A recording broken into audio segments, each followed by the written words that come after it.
A opção para um conflito envolve dois lados da moeda, aquele que provoca e aquele que se defende e vice-versa. Os cidadãos ucranianos não tiveram nenhuma dessas opções. Aliás, são as maiores vítimas desta catástrofe humana por falta de políticas mais firmes. Haja vista que o decreto presidencial de porte e posse de armas de fogo se revela irrelevante ante o avanço russo com blindados e canhões de até 125 milímetros, capaz de destruir um prédio em questão de segundos. As Forças Armadas Ucranianas em 2014, no pico do avanço russo sobre a Crimeia, não detinham estratégias e tampouco estavam organizadas para conter e afastar a ameaça no sul e no leste. Foi preciso a OTAN e os Estados Unidos elaborarem um plano de reestruturação militar junto com os presidentes Petro Poroshenko e Volodymyr Zelensky, através de treinamento com tropas especiais americanas e no financiamento com base no programa de venda de armas a estrangeiros aliados do Pentágono, o que hoje conhecemos por Iniciativa de Assistência à Segurança da Ucrânia, que já ultrapassou 10,6 bilhões de dólares, algo em torno de 54,9 bilhões de reais, com base na cotação do dólar de 5,18 em 1º de setembro. Dentro deste escopo de auxílio estão os dispositivos militares mais tecnológicos a um custo acessível para uma nação que tenta se reorganizar em todos os setores. De acordo com o brilhante artigo de Lauren Kahn, intitulado de How Ukraine is Remaking War, All Foreign Efforts, os militares ucranianos merecem reconhecimento não apenas pela motivação de suas tropas, mas também por seu conhecimento técnico após a sua reorganização desde o recrutamento até as estratégias impostas no campo de batalha.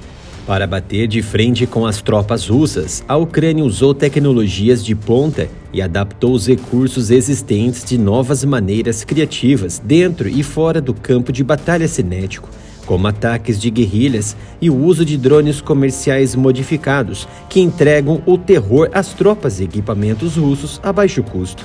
Ao que se sabe, os ucranianos também grampearam dados de satélites comerciais para rastrear movimentos de tropas quase em tempo real, e Kiev usou sabiamente a inteligência artificial em conjunto com essas imagens de satélite para criar um software que ajuda a artilharia a localizar, mirar e destruir alvos de maneira mais eficiente e letal. O sucesso da Ucrânia com essas tecnologias não ocorre porque as ferramentas são mais sofisticadas ou mais complexas do que as que a Rússia implantou. Pelo contrário, muitas das tecnologias que a Ucrânia usou são muito acessíveis e simples de implantar. Na verdade, a conveniência dessas ferramentas é precisamente o que as torna tão poderosas. Como sua tecnologia é fácil de operar, a Ucrânia pode recorrer a soldados com pouco treinamento e até civis comuns para vencer no campo de batalha. Ao fazê-lo, o país destacou uma tendência maior na guerra, com implicações que vão além desse conflito: a democratização do poder militar e a manipulação da mídia, já que os russos foram calados pelo Ocidente nas redes sociais. As ferramentas da Ucrânia expandiram o combate para além do campo de batalha físico e além dos atores militares e estatais tradicionais para permitir que cidadãos comuns, empresas privadas e instituições civis ajudem na luta. É uma tendência que mudará a forma como outros países conduzem as guerras daqui para frente. Mas tem um lado crítico: essa conduta coloca em risco a integridade física dos cidadãos. O conflito na Ucrânia é uma exceção. A maioria das grandes guerras modernas foi entre estados poderosos e estados fracos, entre dois estados fracos ou entre estados ou atores não estatais. Mas ao contrário do Iraque e dos Estados Unidos, tanto a Rússia quanto a Ucrânia são grandes países com forças armadas bem equipadas atualmente. Como resultado, as estepes ou pradarias ucranianas foram transformadas em um campo de testes para tecnologias de próxima geração e também inovações militares. Mais significativo, o conflito na Ucrânia representa uma espécie de amadurecimento de muitas tecnologias avançadas anteriormente consideradas mais de nicho, de drones a munições ociosas e satélites comerciais. Isso porque a Ucrânia os exerceu com sucesso visível.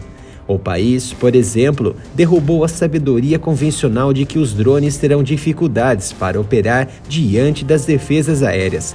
Provou que os dados de propriedade comercial ou de código aberto são, de fato, fontes acessíveis e úteis de inteligência no campo de batalha. Considere a implantação da Ucrânia de drones Bayraktar TB2 fabricados na Turquia. O TB2 se tornou um herói improvável, pois é barato, difícil de esconder e demorado. Mas esses drones tiveram muito sucesso em neutralizar alvos ainda mais lentos ou estacionários, como artilharia rebocada ou veículos blindados pesados da Rússia. Lembra-se do Exterminador do Futuro? Exato, um cenário muito característico dos filmes se tornou real. Em março, por exemplo, a Ucrânia usou as armas para atacar um comboio militar russo ao norte de Kiev com eficiência cruel, ajudando a forçar a retirada da Rússia. A nação implantou um TB2 para transmitir as coordenadas e filmar o naufrágio de um rebocador de resgate russo. Também transformou criativamente as riquezas do drone em ativos. A arma barulhenta e pesada serviu como distração perfeita para as defesas aéreas do navio Moskva, enquanto a Ucrânia supostamente afundou o navio com 2 mísseis de fabricação nacional, o Netuno, um evento que a Rússia negou e deixou registrado que um incêndio na casa de armas causou o afundamento. A guerra russo-ucraniana também é o primeiro conflito em que ambos os lados estão usando inteligência artificial, particularmente algoritmos de aprendizado de máquina. A Rússia, por sua vez, usou inteligência artificial para realizar ataques cibernéticos, criar vídeos deepfake que mostram a rendição de Zelensky e promover outras propagandas pró-Rússia. Enquanto isso, a Ucrânia tem usado a tecnologia de reconhecimento facial para identificar agentes e soldados russos, combater a desinformação e, com a ajuda das Forças Armadas americanas, gerar modelos de táticas e estratégias da própria Rússia que podem ser usadas para análise e planejamento estratégico, além também de contar com as mídias do Ocidente que calaram a Rússia. É importante, no entanto, observar que nem a Rússia nem a Ucrânia usaram armas verdadeiramente habilitadas para a inteligência artificial, como uma arma que poderia selecionar e engajar alvos sem direção humana. Nenhum Estado o fez ainda. Isso está exclusivamente em desenvolvimento pelas grandes potências. A base subjacente para a maioria dessas tecnologias se origina em setores comerciais e acadêmicos, permitindo que sejam rapidamente desenvolvidas e distribuídas. Isso tornou mais fácil para a Ucrânia colocar em campo uma gama mais ampla de capacidades militares e encontrar mais operadores. Por exemplo, por apenas $600, os ucranianos comuns usaram impressoras 3D e granadas de fragmentação baratas para transformar drones de brinquedo, os tipos normalmente usados para tirar fotos aéreas ou para mensurar perímetros de fazendas, em uma plataforma para realizar ataques de precisão furtivos e de curto alcance. O Esquadrão Voluntário de Drones Ucranianos, conhecido como Aerosvidka, por exemplo, usou drones comerciais para lançar pequenas bombas nos tetos solares de veículos russos. No início de junho, um menino de 15 anos também usou um drone de brinquedo para ajudar os militares ucranianos a atacar um comboio russo que se aproximava. Muitas das tecnologias que a Ucrânia usou não são totalmente novas na guerra. O drone TB2, por exemplo, foi usado efetivamente pelo Azerbaijão contra a Armênia durante a Guerra de Nagorno-Karabakh em 2020. As forças de defesa de Israel usaram vários algoritmos baseados em aprendizado de máquina para identificar alvos durante sua operação de 2021 em Gaza. E embora a tecnologia seja importante, não é uma bala de prata. A Ucrânia não pode vencer simplesmente porque sua força aérea tem muitos drones TB2, munições ociosas ou uma população digitalmente experiente. Os sistemas emergentes não eliminarão os blindados ou tornarão irrelevantes as atuais cadeias de suprimentos, conceitos operacionais, estoques ou doutrinas de força. Mas o uso generalizado e bem-sucedido de sistemas mais novos pela Ucrânia está colocando a tecnologia emergente no mainstream militar. Há uma razão pela qual a demanda global pelo TB2 disparou repentinamente.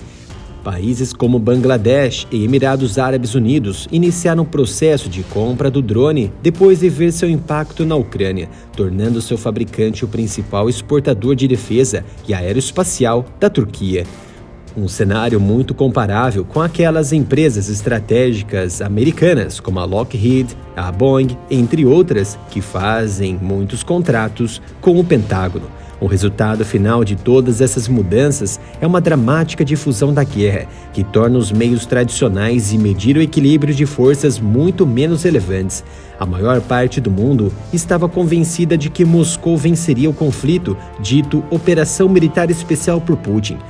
Isso porque, quando eles contaram o número de blindados e soldados que a Rússia e a Ucrânia tinham, o primeiro claramente ultrapassou o segundo. Mas nesta nova era de guerra, esses números são apenas uma parte do cálculo. Quer que nosso trabalho continue aqui no canal? Peço humildemente a sua colaboração se inscrevendo no canal e ativando o sino de notificação. E também seguir o canal no Twitter e no Instagram pela @AreaMilitaroff. Conto com a sua colaboração, se possível, doando qualquer valor para a nossa chave Pix, canal areamilitaroff@gmail.com.